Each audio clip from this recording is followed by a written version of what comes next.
14 साल बाद पाकिस्तान में उतरी बांग्लादेशी फ्लाइट। पाकिस्तान के कराची में उतरी है बांग्लादेशी फ्लाइट। आपको बता दें, कराची में विमान को वाटर कैनन सैल्यूट दिया गया है। दोनों देशों के बीच हफ्ते में 2 बार फ्लाइट चलेंगी। ढाका कराची के बीच नॉन स्टॉप फ्लाइट शुरू हुई है। आपको बता दें, भारत विरोध में अंधे मोहम्मद यूनुस ने पाकिस्तान के साथ सीधी फ्लाइट सेवा शुरू कर दी है।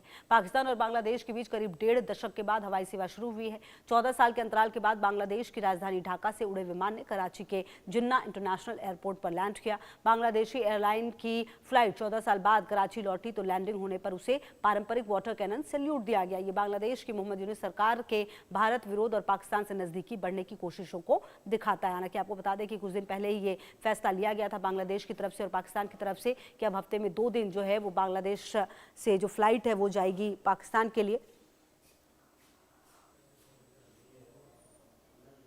तो 14 साल के बाद आपको बता दें कि ये जो फ्लाइट है बांग्लादेश से पाकिस्तान के कराची पहुंची, ढाका टू कराची, और ये सेवा जो है वो शुरू की गई है। हालांकि बांग्लादेश शायद ये भूल रहा है कि जिस तरह की गलती उसने पहले भी की और उसका अंजाम भी उसे भुगतना पड़ा है कई बार, सिर्फ एक बार नहीं, वो गलती शायद वो फिर से दोहरा रहा है और फिर से वो गलती कर रहा है। इसका अंजाम उसे निश्चित तौर पर भुगतना पड़ेगा, ये भी तय है।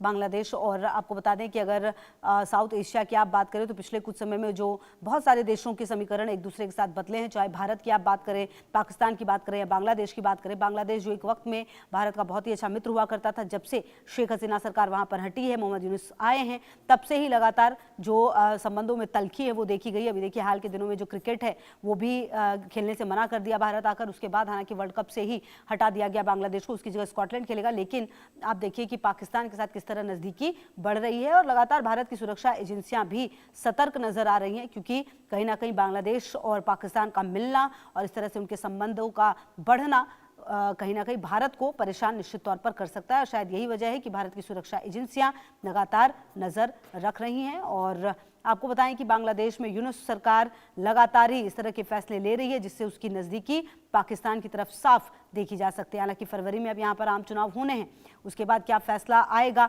हालांकि जो महबूबा मुफ्ती की पार्टी है वो चुनाव से अलग है, चुनाव नहीं लड़ने दिया जाएगा उनको। लेकिन कहीं ना कहीं ये जो नज़दीकी बढ़ी है पाकिस्तान और बांग्लादेश के बीच, निश्चित तौर पर ये भारत के लिए अच्छे संकेत नहीं है। हालांकि भारत अपने लिए अपनी सुरक्षा को लेकर लगातार चौकन्ना है, लेकिन कुल मिलाकर जो पाकिस्तान और बांग्लादेश की फितरत रही है उससे दुनिया वाकिफ है और जानती है कि किस तरह से पाकिस्तान और बांग्लादेश हरकतें कर सकते हैं।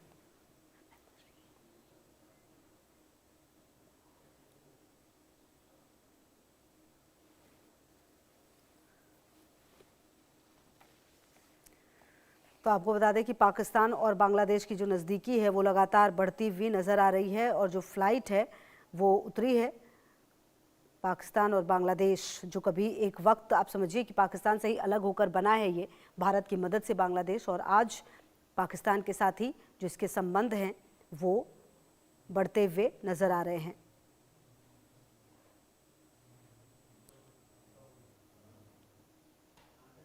पाकिस्तान और बांग्लादेश के बीच में जो फ्लाइट है वो शुरू हो चुकी है। आप समझिए कि ये 14 साल के बाद जो सीधी फ्लाइट शुरू हुई है ये अपने आप में बड़े सवाल खड़े करती है। जी हाँ, विमान बांग्लादेश एयरलाइंस की फ्लाइट गुरुवार 29 जनवरी को कराची के जिन्ना इंटरनेशनल एयरपोर्ट पर लैंड हुई।